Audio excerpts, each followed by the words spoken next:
اللہ الرحمن الرحیم۔ ناظرین، پروگرام کرنٹ افیئر کے ساتھ آپ کا میزبان سید آصف علی حمدانی حاضر خدمت ہے۔ ناظرین، بالآخر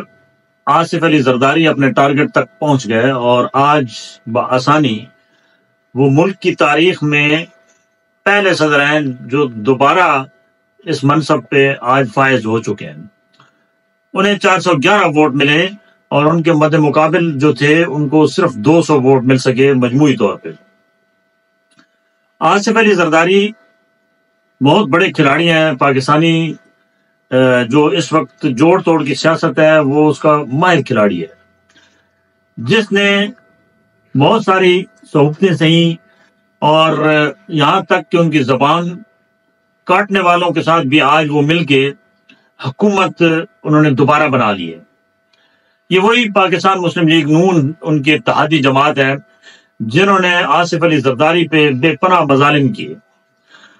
ان کو قید و بند کی صحبتیں کئی سال سہنی پڑیں، ان کے اوپر جھوٹے مقدمات بنائے گئے اور ان کی زوجہ محترمہ یعنی محترمہ بے نظیر بھٹو کی جو ہے وہ کردار کشی کی گئی اور پتہ نہیں کیا کچھ کہا گیا، ایک دوسرے کو گھسیٹنے کے پتہ نہیں کتنے کتنے نعرے لگائے گئے، لیکن دونوں نے ایک دوسرے کو گھسیٹنے کے بجائے سر جوڑ کے حکومت دوسری مرتبہ بنا لی ہے۔ اس وقت یقیناً اس حکومت کا جو سب سے بڑا اس وقت چیلنج ہے اس حکومت کو، وہ عوام کو درپیش مسائل۔ اب خدا کے لیے، کیونکہ صدر بھی آپ نے اپنا بنا لیا ہے، وزیر اعظم بھی آپ نے اپنا بنا لیا ہے، چیئرمین سینٹ جو آپ کو لائے ہیں وہ اپنا بنا رہے ہیں، وزیر داخلہ جو آپ کو لائے ہیں وہ اپنا پسندیدہ بندہ بنا رہے ہیں، تو یہ تقسیم جو ہے یہ مکمل ہونے والی ہے۔ اب کوئی بہانہ نہیں چلے گا کہ ہمیں کام نہیں کرنے دیا گیا، یا ہمیں جناب اگر ہمارے اوپر اعتماد کیا جاتا تو ہم جو ہے یہاں دودھ کی نہریں بہا دیتے۔ عوام کو سب سے بڑے 3 پرابلم ہیں۔ ایک تو عوام کو سب سے بڑا مسئلہ جو ہے وہ یوٹیلٹی بلز کا، جس طریقے سے گیس اور بجلی کے بل آ رہے ہیں اس سے تو عوام کے اب سانس لینا بھی مشکل ہوتا جا رہا ہے۔ دوسرا عوام کا مسئلہ جو ہے وہ بے روزگاری ہے، اور اس ملک کے اندر جو ہے وہ لاقانونیت، یعنی انصاف نہیں مل رہا ہے، عوام ایڑیاں رگڑ رہے ہیں، ملاوٹ، ہر قسم کی ملاوٹ اور ذخیرہ اندوزی عروج پہ ہے۔ رمضان المبارک ابھی شروع نہیں ہوا تو ابھی سے ذخیرہ اندوزوں نے اپنی تجوریاں بھرنا شروع کر دی، ابھی سے تمام کھانے پینے کی اشیاء جو ہیں وہ سٹاک کی جا رہی ہیں، پھر ایک مصنوعی ان کی قیمتوں میں اضافہ کیا جائے گا۔ اور یہ سب سے بڑا چیلنج ہے اس پاکستان کے اندر کہ آج تک کبھی ضلعی سطح پہ جتنی بھی پرائز کنٹرول کمیٹیاں بنائی گئی ہیں وہ فعال نہیں ہو سکی۔ وہ نام کاغذات میں تو پرائز کنٹرول کمیٹیاں ہیں، لیکن پرائز کہیں پہ بھی کنٹرول میں نہیں ہے۔ آپ 4 شاپس پہ چلے جائیں ایک چیز لینے کے لیے تو اس کے مختلف ریٹس ہوں گے، وہی چیز ہوگی اور اس کے 4 جگہوں پہ آپ کو مختلف ریٹ لیں۔ من پسند ریٹ وصول کرنا یہ ہمارے تاجروں کا جو ہے وہ وتیرہ بن چکا ہے۔ پاکستان کے اندر اس وقت رمضان المبارک کی آمد ہے، اور جو گزشتہ 3 سال سے رگڑا اس قوم کو دیا گیا ہے وہ اب جو سفید پوشوں کی ریشو ہے وہ نچلی سطح پہ چلی گئی ہے، یعنی اب آپ کے 68% وہ لوگ ہیں جن کا اس وقت چولہا آخری سانسیں لے رہا ہے، وہ نہیں جل رہا ہے، اور باقی اس میں کوئی 20% وہ لوگ ہیں جو مشکل سے اپنا گزارا کر رہے ہیں، اور 10% اشرافی ہے جن کی صحت پہ کوئی اثر نہیں پڑتا، جو صرف ہمارے اوپر حکومت کرتے ہیں، یہاں سے لوٹ مار کرتے ہیں، یہاں ہمارے ہی پیسے سے عیاشی کرتے ہیں، اپنے بال بچوں کے لیے ٹریلین بلین روپیز کی وہ گاڑیاں خریدتے ہیں، اور پھر بینک بیلنس بناتے ہیں ان کے خوشحال مستقبل کے لیے۔ بیرونی ممالک جو ہے ان کے لیے یہاں سے چوری شدہ پیسہ لگا کے وہاں پہ بڑی بڑی امپائر کھڑی کرتے ہیں، ان کو سونے کے چمچوں سے جو ہے وہ کھانا کھلاتے ہیں، اور ان کو وہی ہماری تقدیر کا فیصلہ کرتے ہیں۔ وہ ایئر کنڈیشنوں کے اندر بیٹھ کے ان کو باہر لوگوں کا نہیں پتا ہے کہ دھوپ میں مزدوری کرنے والا بندہ جس کی اجرت 700 روپے ہے یا 1000 روپے ہے، وہ اپنا چولہا کیسے جلائے گا؟ وہ چولہا جلائے گا یا بجلی کا بل دے گا یا گیس کا بل دے گا یا بچوں کی فیسیں دے گا، یا وہ باقی جو ہے وہ ہمیں خوشی جو ہے وہ بھگتائے گا۔ اب کیونکہ یہ حکومت اس وقت اس نے کوئی اپنا ایجنڈا ابھی تک شو نہیں کیا، 67 ارب روپے کی ابھی تک جو اطلاعات ہیں کہ وہ سبسڈی دی جا رہی، جو اشیاء خورد و نوش یوٹیلٹی سٹور پہ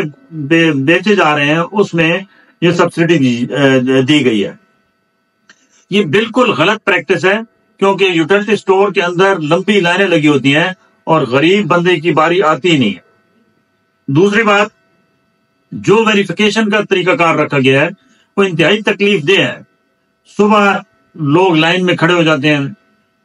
پھر ان کی شناختی کارڈ کے اوپر ان کی اہلیت کا جو پروسیس ہے وہ بھی انتہائی تکلیف دہ ہے، اور پھر جس تذلیل کے ساتھ ان کو 5 کلو چینی، 3 کلو گھی، 1 آٹے کا توڑا دیا جا رہا ہے 10 kg کا، میں کہتا ہوں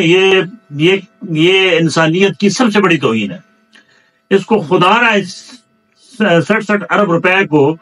آپ کمپلیٹ پورے پاکستان میں سبسڈی دیں بجائے یوٹیلٹی سٹور کے۔ آپ وافر مقدار میں جو سرکاری گوداموں میں گندم کو دیمک چاٹ رہی ہے وہ نکالیں، اور تمام فلور ملوں کو کہیں کہ وہ 20 کلو کا جو توڑا ہے وہ 1200 روپے میں دیں۔ جیسے کہ آج KPK کے اندر وزیر اعلیٰ امین گنڈاپور نے باضابطہ پورے KPK میں یہ کر دیا ہے، اور یہ آسان کام ہے، یہ اتنا مشکل کام نہیں ہے، اس میں نہ لائنوں کی ضرورت ہے، اور ہر جو چینی ہے وہ اس کو 110 روپے کلو کر دیں، اس پہ سبسڈی کر دیں۔ آپ انڈسٹریز کے اندر یہ سبسڈی دیں، انڈسٹریز کا پہیہ بھی چلے اور عوام کو حقیقی معنوں میں ان کی گھر کی دہلیز کے قریب ترین سٹور جو ہیں اس سے بھی بآسانی اشیاء خورد و نوش مل سکے۔ یہ ٹوٹل ڈرامہ چھوڑیں کہ توڑوں کے اوپر تصویریں اپنے پاپا جی کی لگا کے یا اپنے جناب محبوب لیڈروں کی لگا کے عوام کو وہ توڑے پکڑا کے اور پھر فوٹو سیشن کروائیں۔ یہ انتہائی جو ہے یہ بھیانک جو ہے وہ یہ پورا کھیل ہے جو کھیلا جا رہا ہے۔ اس سے عوام کو ریلیف کے بجائے تکلیف ہو رہی ہے۔ عوام کو اگر حقیقی معنوں میں ریلیف دینا ہے تو یہ تمام فنڈز جو ہیں وہ آپ انڈسٹریز کو دیں، جو دالیں بنانے والی انڈسٹریز ہیں، جو آٹا دینے والی انڈسٹریز ہیں، جو باقی دودھ اور باقی اشیاء تیار کرنے والی انڈسٹریز ہیں، ان کو یہ سبسڈی دیں کہ وہ اپنی قیمتیں آدھی کر دیں، کم از کم رمضان مبارک میں۔ اگر آدھی نہیں کر سکتے تو 40% ہی کم کر لیں، پھر بھی عوام کا جو ہے وہ رمضان آسانی کے ساتھ گزر جائے گا۔ لیکن جس طریقے سے یہ کیا جا رہا ہے کہ پورے رمضان میں غریب اور سفید پوش نے دھکے کھانے ہیں یوٹیلٹی سٹور کے سامنے، اور یہ کسی صورت بھی کوئی اچھا عمل نہیں ہے، اور عوام میں اس میں شدید غم و غصہ پایا جا رہا ہے۔ عوام کوئی خوش نہیں ہے اس ریلیف پیکج سے، آپ جتنے مرضی اس کی پبلسٹی کروائیں، عوام میں ذرا جا کے پوچھیں تو صحیح کہ عوام کس تکلیف میں ہے۔ عوام کو صرف اور صرف سستی چیزیں جو ہیں وہ اپنے گھر کی دہلیز کے قریب چاہیے، نہ کہ وہ یوٹیلٹی سٹور پہ صبح اٹھ کے جائیں روزہ رکھ کے اور شام تک وہ قطار میں کھڑے رہیں یہ چیزیں لینے کے لیے۔ خدا را حکومت اپنی پالیسی پہ نظر ثانی کرے، وفاقی حکومت بھی اور صوبائی حکومتیں بھی، اور یہ عام ریلیف دیا جائے تاکہ ہر محلے کی شاپ سے بھی آپ کو آٹا سستا مل سکے، چینی مل سکے، گھی مل سکے، اور باقی کھانے پینے کی اشیاء خورد و نوش مل سکیں۔ یہ بھلا ہے، یہ کوئی بھلا نہیں ہے کہ آپ مخصوص جو ہے وہ یوٹیلٹی سٹورز، بہت سارے دور دراز ایریاز کے اندر یوٹیلٹی سٹور ہیں ہی نہیں، وہاں پہ جو لوگوں کو ذلالت کاٹنی پڑ رہی ہے کہ 5-5 کلومیٹر 10-10 کلومیٹر لوگ سفر کر کے یوٹیلٹی سٹور کی تلاش میں مارے جاتے ہیں، اور پھر ریلیف کتنا ملتا ہے؟ 40 روپے 50 روپے KG کے پیچھے، اتنا تو ان کا کرایہ لگ جاتا ہے۔ یہ مذاق ختم ہونا چاہیے، اور یہ ریلیف جو ہے یہ انڈسٹری تک دیں تاکہ انڈسٹریز کا پہیہ بھی چلے اور عوام کو ریلیف بھی ملے۔ بہت شکریہ۔